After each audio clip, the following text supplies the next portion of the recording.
알겠습니다. 이번 시간은 역시 마인드맵으로 보는 민법 쟁점 정리해 보도록 할게요. 자, 먼저 민법 계약 총칙에서요. 행정사 2차. 자, 민법 계약. 환매와 재매. 계약 각칙이죠. 환매와 재매매 예약부터 보도록 할게요. 자, 환매는요. 개념부터 보면 자, 매도인이요. 자, 매도인이요. 매매계약과 동시에 환매계약하면서 매매계약과 동시에 환매할 권리를 보유합니다. 환매할 권리를 보유해요. 일정 기간 내에 다시 환매권을 행사해서 목적물을 다시 매수하는 거.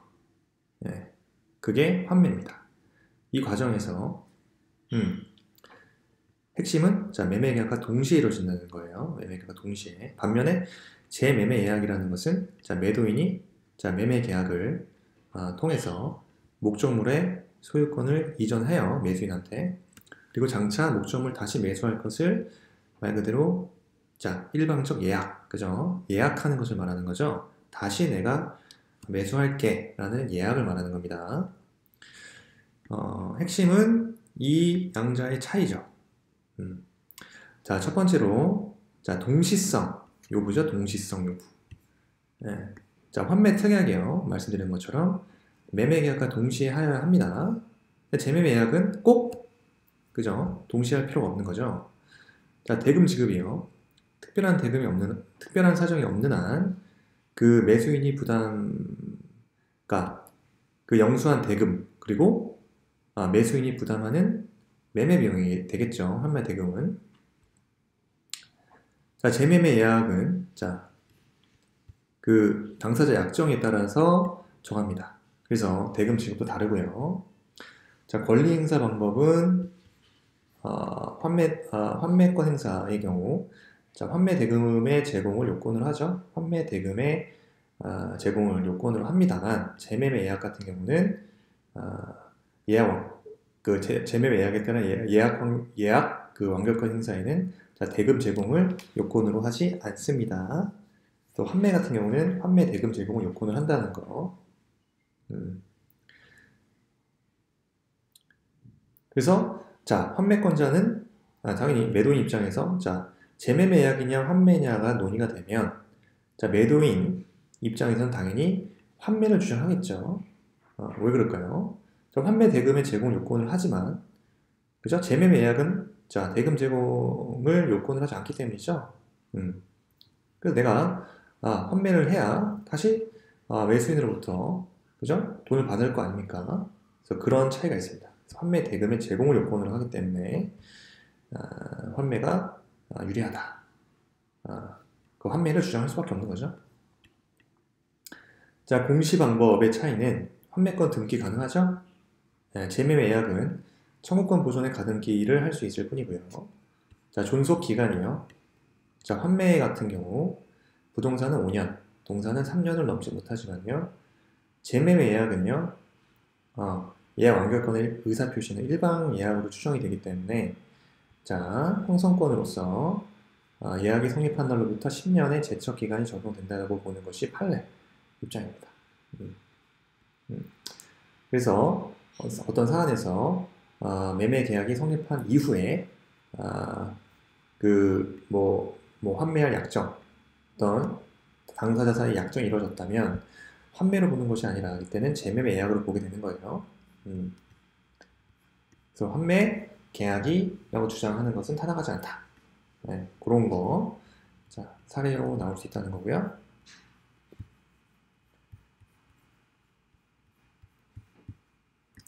자, 다음 쟁점은 임차물 부속물 매수 청구권입니다. 자, 임차인의 부속물 매수 청구권. 사안에서 항상 작은 쟁점으로 나오죠. 자, 의의를 보면요. 그 임차인이 자, 부속물 매수 청구권을 행사할 수 있는데 자, 부속물 매수 청구권이란 것은 건물이나 기타 공작물의 임차인이나 전차인이 이 목적물 사용 편익을 위해서 임대인의 동의를 얻어서 그죠? 부속시킨 물건이나 혹은 임대인으로부터 매수한 부속물을 자, 계약 종료 시에 다시 임대인에 대하여 사가라. 자, 매수할 것을 청구하는 권리를 말합니다. 자, 그래서 형성권이고, 자, 편면적 강행 규정이에요. 그래서 임차인의 부속 매수 청구권이 다음과 같은 이 성립 요건 충족이 되면요, 편면적 강행 규정으로서 임대인은 이 부속물을 매수해야 되는 거죠. 매수를 해야 됩니다. 강행 규정이기 때문에. 그래서 이 성립 요건 충족하는 게 되게 중요하겠죠. 성립 요건 중요합니다. 첫째, 당연히 건물, 기타 공작물에 대한 임대차가 있어야겠죠. 그리고요, 임차물에 부속물이 존재해야겠죠. 자, 부속물이 뭡니까, 근데? 임차물의 부속물. 자, 부속물은 일단 기본적으로 뭐 건물 내에 뭐 화장실이나 뭐 건물 복도에 환풍기 설치하는 거 있죠? 그런 환풍기 같은 거.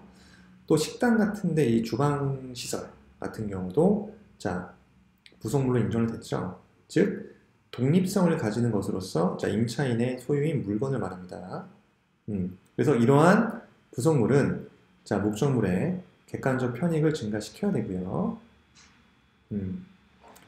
그렇죠?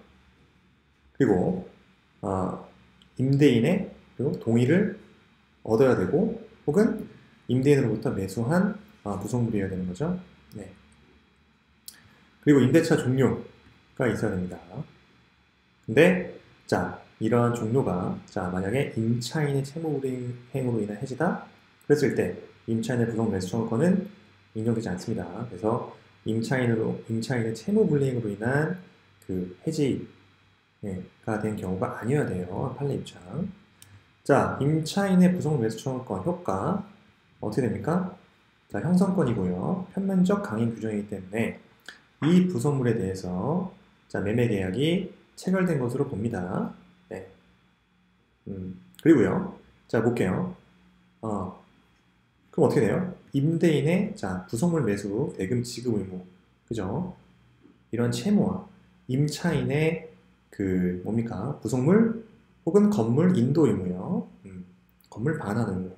이 양 의무 채무 사이는 자, 동시에 항변권이 인정이 되겠죠? 그리고요.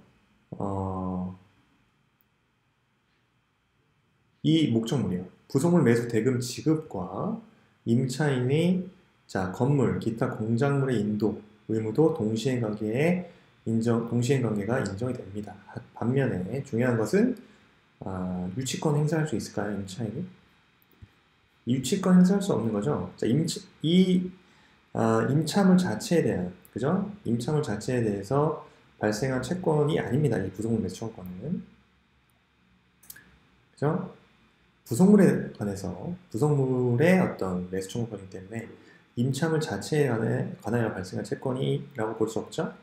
때문에, 자, 부속물 매수 대금 채권을 가지고 임차 목적물에 대해서 자, 임차인이 유치권을 주장할 수는 없다고 보죠. 판례 입장이죠. 자, 이렇게 정리하시면 됩니다. 임차인의 부속물 매수 청구권.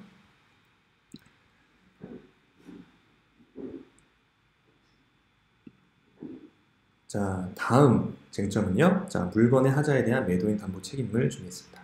자, 물건의 하자. 그죠? 이런 거죠. 자, 매매 계약을 할 때, 자, 매도인의 물건의 그 하자가 발생했어요. 그 하자에 대한 담보 책임은요. 자, 매매에 의해서 매수인이 취득하는 물건에 하자가 있다. 그죠? 물건을 인도한 매도인이 자, 매수인에게 부담하는 책임이 담보 책임이죠? 부담한 담보 책임을 말하는 거예요. 물건의 하자에 대한 담보 책임에 대한 정의죠. 자, 요건. 자, 매매 목적물에 하자가 있어야 된다. 하자. 그러면 하자라고 하면 뭐라고 말할 수 있습니까? 하자. 매매 목적물에 하자가 있어야 된다. 하자. 자, 하자 개념이요. 자, 판례는요. 자, 매매 목적물이 자, 거래 통념상, 그죠? 기대되는 객관적인 성질, 성능을 결여하거나, 그죠? 다음, 당사자가 예정 또는 보증한 성질을 결여한 경우, 이때 하자가 있다고 보죠. 다시 거래 통념상 키워드요. 거래 통념상 기대되는 객관적 성질이나 성능을 결여하거나 왜안 당사자가 예정 또는 보증한 성질을 결여한 경우에 하자가 있다고 보고 있습니다. 자, 하자의 존재 시기도 문제될 수 있죠. 자, 종류물인 경우, 그죠? 먼저 특정물이. 특정물이 뭐죠, 여러분? 특정물 개념이요. 자, 종류물의 반대말 맞습니다. 그래서 특정물은 종류물은 다시 말하면 불특정물이죠. 즉 당사자가 뭡니까? 급부의 목적물을 특정해서 다른 물건으로 바꾸지 못하게 하는 물건을 특정물이죠. 특정하는 물건. 가령 이제 뭐 슈퍼 가서 그냥 수박 한 통 주세요. 이건 뭐 특정이 안 됐죠? 네. 가령 오늘 들어온 뭐 가장 크고 뭐 싱싱한 수박을 주세요. 요건 특정된 거잖아요. 그죠? 뭐 그런 차이. 어쨌든 특정물인 경우 자, 계약 체결 시에 하자가 있으면 되고요. 종류물인 경우에는요. 특정 시에 하자가 존재하여야 한다고 보고 있습니다. 자, 그 다음에요. 자, 매수인의 선이 무과시해야 된다는 거죠. 자, 매수인이 하자에 있는 것을 알았거나 과실로 알지 못한 때 이때 매도인은 담보 책임 부담합니까? 부담하지 않습니다. 자, 이때 매수인의 악이나 과실은 매도인이 입증하면 되죠? 그렇습니다. 그 다음 책임 볼게요. 책임의 내용. 자, 첫째, 계약 해지권과 손해배상 청구권. 자, 어떻게 돼요? 잘 보세요. 자, 매수인이 하자. 매수인은 그 하자로 인해서 계약의 목적을 달성할 수 없다면 계약을 해지할 수 있겠죠? 아울러서 손해배상 청구권 가능합니다. 근데요, 이 목적물의 하자가 계약의 목적을 달성할 수 없을 정도로 중대한 것이 아니라면 이때는 계약 해제권을 행사하지 못합니다. 다만 손해배상 청구만을 할 수 있겠죠.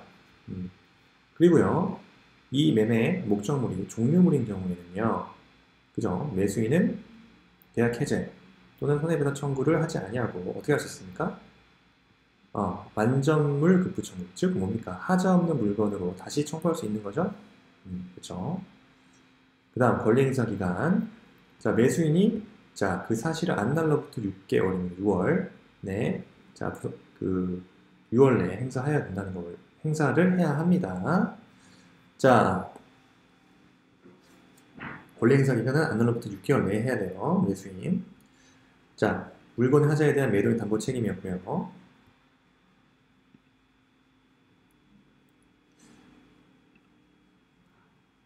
다음 쟁점은 계약 체결상의 과실 책임입니다. 계약 체결상의 과실 책임이에요. 그렇습니다. 자, 개념 볼까요? 자, 계약 체결상의 과실 책임은요. 기본적으로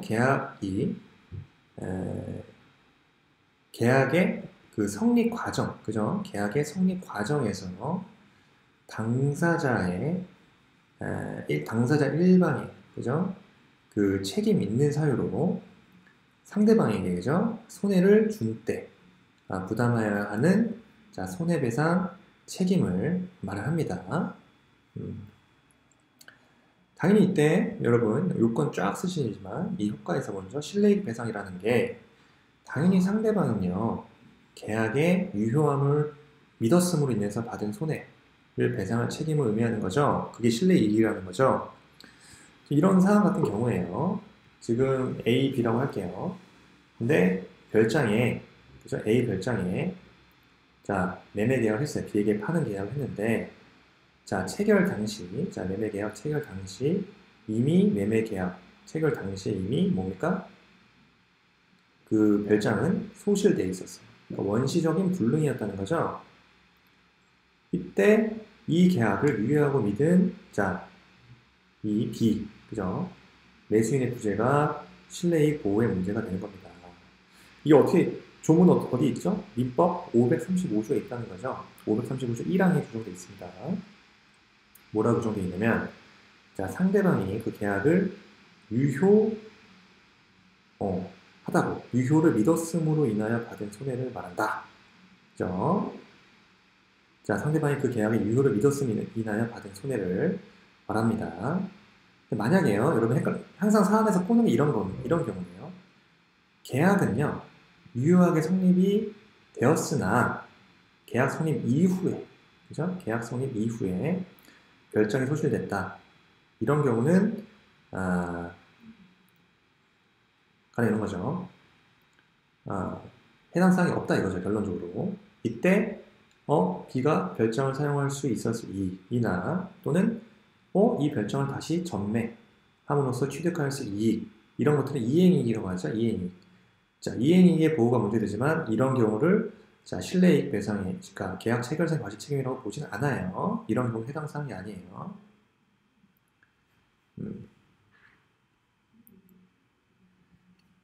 그렇습니다. 즉, 자, 매매 계약 체결 전에, 그 사전에 소실 때문에 이 계약이 무효가 된 경우에도 만약에 B가요, 그죠? 미리 자, 별장 검사를 위해서 뭐 소요된 비용이 있다, 비용이라든지 자, 대금 조달을 위한 차금의 이자 등은요, A에게 계약 체결상 과실이 있으면은 A에게 배상시켜야 한다는 겁니다. 자, 이런 말이고요. 어쨌든 자, 계약 체결상 과실 책임에 대한 개념입니다. 핵심은 그거예요. 원시적 불능에 의해서 계약이 무효가 된 경우, 이게 계약 체결상의 과실 책임 문제가 되는 겁니다. 따라서 매수인 을이, 그죠? 매수인 만약에 갑을이라고 했을 때 일정한 요건을 갖추어서 매도인 갑에게 계약 체결상의 과실 책임을 이유로 실내이익 배상을 청구할 수 있는가가 문제가 되는 겁니다. 그래서 요건이 문제되겠죠? 자, 당연히 요건 첫 번째, 계약이 어떻게 돼야 돼요? 원시적으로 불능해야 되는 거죠. 자, 체결된 계약 내용의 전부 또는 일부가 원시적으로 불능해야 돼요. 그러니까 계약 체결 당시 이미 이 별장이 소실된 것처럼, 그죠? 계약 내용의 전부나 일부가 원시적으로 불능해야 되는 거죠. 그 다음, 상대방에게 손해가 있어야 되는 겁니다. 자, 계약이 무효가 되면 상대방에게 손해가 발생하여야 해요. 그 다음, 자, 급여자의 악의 또는 과실이 있어야 됩니다. 그죠? 이때, 자, 그 급여자, 그죠? 채무자는, 불능을 알았거나 알 수 있었어야만 해요. 네. 그리고 당연히 상대방은 선의이고 무과실해야 됩니다. 자, 그 불능에 대해서 알았거나 과실이 있었으면 안 돼요. 당연히 선의 무과실해야 되는 거죠. 효과, 실내이익 배상입니다. 자, 원시적 불능에 의한 계약 체결상의 과실 책임이 성립이 되면요. 다시, 급여자는 상대방이 그 계약의 유효를 믿었음으로 인하여 받은 손해, 즉 실내이익 배상, 실내이익을 배상할 책임이 있다는 겁니다. 자, 이 경우 실내이익에 해당하는 거 대표적으로 뭐 조사 비용이라든가, 이때 아까 대출 받은 경우죠. 대출 받은 경우 지급 이자 등은 포함이 돼요. 이게 판례 입장이에요. 조사 비용, 대출 받은 경우에 지급 이자 등은 포함이 된다는 점. 자, 이행이익 한도 범위 내에서 배상해야 된다. 이거 중요하죠. 네. 이 경우 실내이익 배상의 범위가 문제됩니다. 그래서 이행이익 범위를 초과하지 못한다는 거. 그래서 아까 목적물 이용이라든가, 자, 그죠? 전매 차익 같은 경우 이행이익이 자, 실내이익보다 그 범위가 적은 경우는요, 이행이익을 한도로 배상할 책임이 있는 거예요. 그렇죠? 이행이익을 한도로 배상할 책임이 있는 겁니다.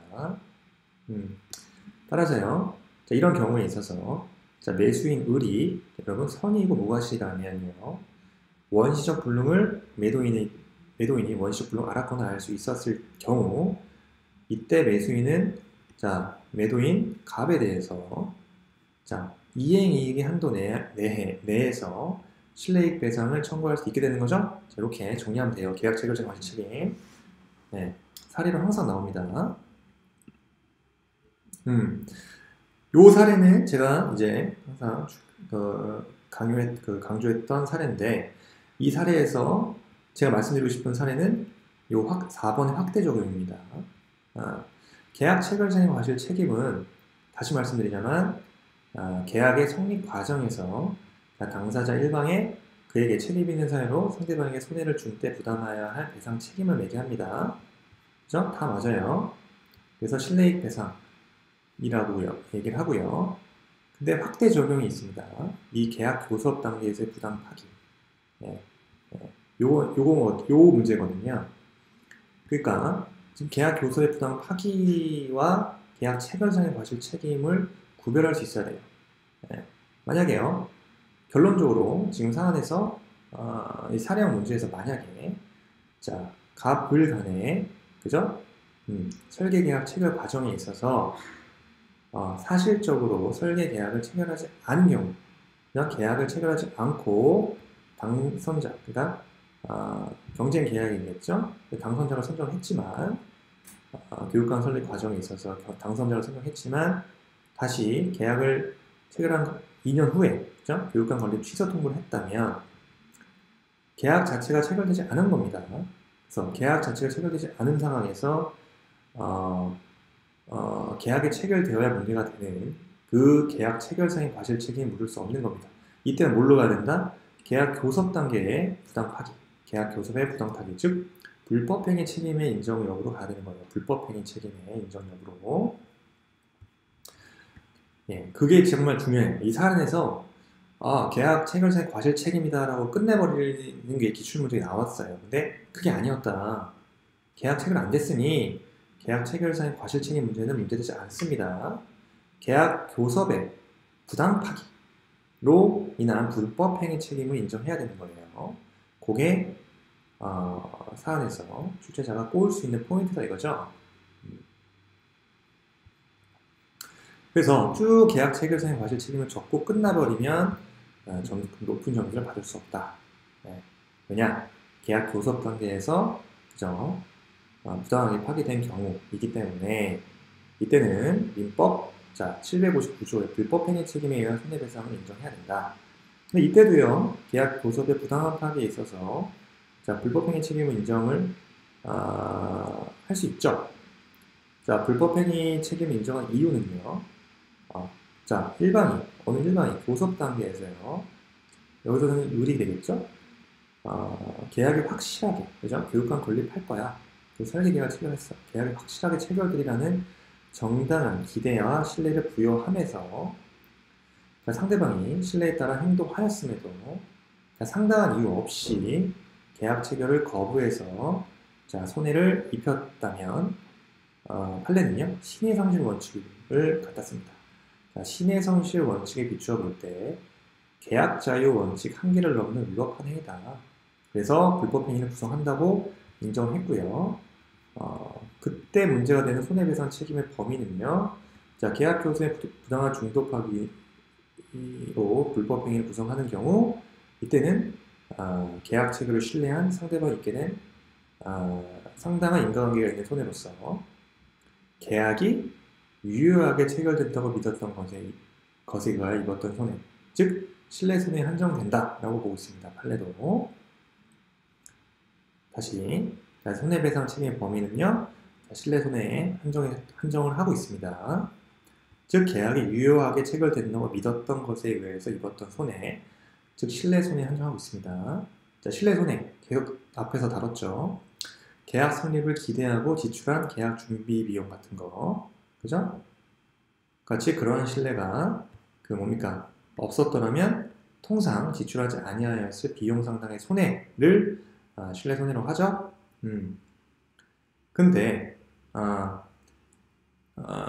계약 체결에 관해서 확고하게 신뢰가 부여되기 이전 상태에서 즉 계약 교섭 단계에서 당사자가 계약 체결이 좌절되더라도 어쩔 수 없다고 생각하고 지출한 비용, 대표적인 게 경쟁 입찰. 경쟁 입찰 단계에서 이 경쟁 입찰에 참가하기 위해서 작성한 견적서 작성 비용이라든가, 그죠? 그 제안서 작성 비용 등은 거기에 포함되지 않습니다. 요게 핵심이고요. 예, 요게 핵심이에요. 경쟁 입찰 단계에서, 그죠? 경쟁 입찰에 참가하기 위해 지출한 제안서나 견적서 작성 비용 등은 신뢰 손해에 포함시키지 않는다는 것이 판례 입장, 기억해야 되는 거죠. 사안에서도, 그죠? 이런 경우에, 즉 갑이 제안서와 견적서 작성에 300만 원을 지출했고요. 이후에 준비 비용 500만 원 지출했다고 해도 이 300만 원과 500만 원을 신뢰 손해로 청구할 수 없다. 라는 것이 판례 입장입니다. 네. 왜? 제안서와 견적서 작성 비용은 방금 말씀드린 대로 자, 계약 체결이 좌절되더라도 어쩔 수 없다고 생각하고 지출한 비용에 해당이 되고요. 그리고 자, 교육관 설계 등을 위한 자, 준비 비용 500만 원도 자, 실내 이익으로 볼 수 없기 때문에 청구할 수 없습니다. 그죠? 그렇습니다. 어쨌든 요런 사실은 기억하시고요. 계약 체결상의 과실 책임과 확대 적용, 계약 교섭의 부당 파기 여기까지 같이 개념을 정확하게 구별 이해하고 있어야 됩니다.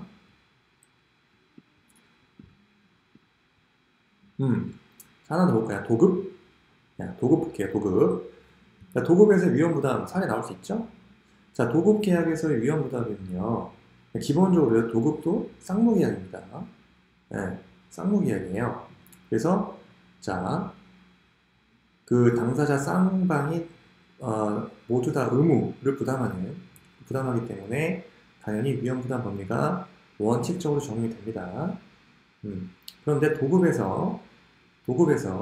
특질을 고려해서 일정한 자, 보충적이고 수정적인 해석을 하는데 그걸 보겠다는 거죠. 자, 도급에서 위험부담 볼게요. 이런 거죠. 자, 도급 계약을 했습니다. 그래서 상가 건물을 신축하고 공사기간 1년, 공사대금 30억 원을 이날 도급 계약을 맺었고요. 자, 도급인이 이를 완성했지만 자, 인도하기 전에 강진이 나서 멸실 훼손이 된 경우에요. 인도하기 전에 이때 위험부담이 문제가 되겠죠. 도급에서 위험부담 여러분 쌍무계약이죠. 위험부담 537조 및 538조의 위험부담 법리 원칙적으로 적용됩니다. 그렇지만 그 도급의 특질을 고려해서 일정한 보충적이고 수정적인 해석을 하는데 다음과 같습니다. 자, 일의 완성 전, 일의 완성제 목적물 멸실 또는 훼손된 경우에요. 사항 같은 경우는 일을 완성한 후에 목적물 멸실 또는 훼손된 경우겠죠. 근데 만약에 일을 완성하기 전에 목적물 멸실 또는 훼손된 경우는요. 이때 어떻게 됩니까? 자, 일의 완성이 불가능했다면 당사자 쌍방 규칙 사유 없이 자, 목적물이 멸실 훼손된 경우 자, 일을 완성할 수급인의 의무는 당연히 소멸하겠죠? 자, 수급인은 지출한 비용과 보수도 당연히 청구 못합니다. 일의 완성이 불가능했을 경우.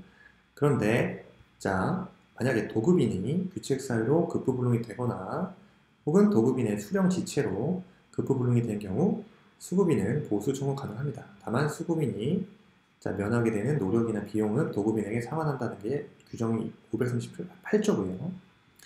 자, 일이 완성이 가능했다면요. 또 달라요.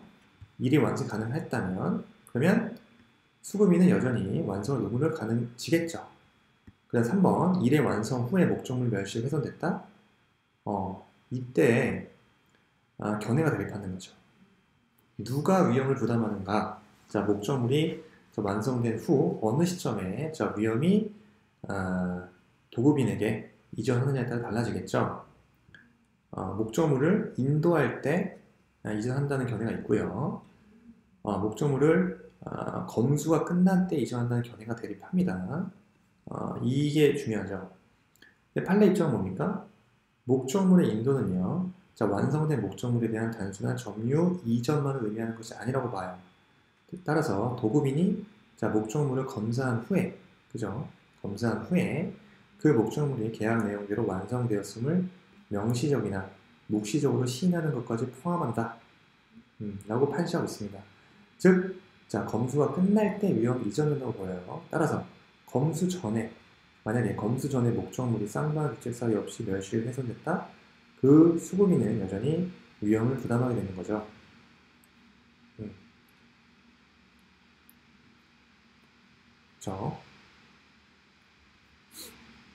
그래서 수급인은 자, 자신이 지출한 비용과 보수를 도급인에게 청구할 수 없게 되는 겁니다. 예. 그래서 만약에 어떤 사안에서 자, 일이 완성된 후에 인도 전에 목적물이 멸실 훼손됐다면요. 자, 수급인은 어떻게 됩니까? 수급인은 여전히 위험을 부담하기 때문에 수급인은 도급인에게 공사 대금을 청구할 수 없게 되는 거예요. 자, 반면에 여러분 또 하나 봐야 되는 것이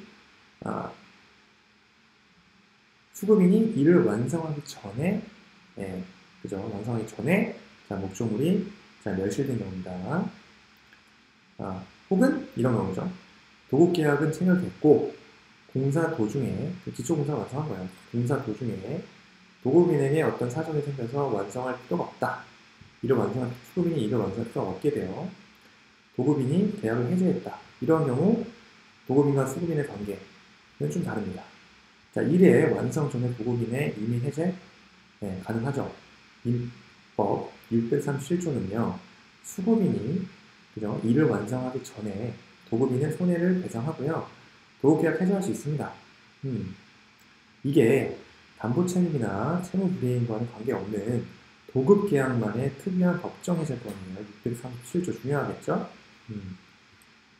요건이 있어요. 일을 완성 전 도급인이 이미 해지할 수 있는 요건.